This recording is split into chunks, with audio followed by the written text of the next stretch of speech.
बिस्मिल्लाहिर्रहमानिर्रहीम। अस्सलाम वालेकुम। आप लोगों की रिक्वेस्ट थी कि बीएड के एडमिशन्स की लास्ट डेट क्या है और उनका फ़ीस स्ट्रक्चर क्या है उसके बारे में इन्फॉर्म कर दिया जाए।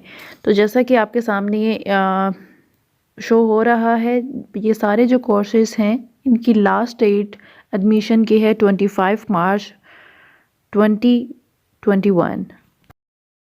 और जहाँ तक बात है इनके फ़ीस स्ट्रक्चर की, तो उनके सारे प्रोग्राम्स जो हैं उनसे रिलेटेड उनका फ़ीस स्ट्रक्चर आपके सामने है और बीएड का भी आपको दिखाते हैं। और अब जहाँ तक बात है बीएड की, तो बीएड जो 4 साल का है उसकी एडमिशन फ़ी है 11,580 रुपीज़ और बीएड एजुकेशन एडमिशन जो 2.5 साल का है उसकी है 27,390 रुपीज़।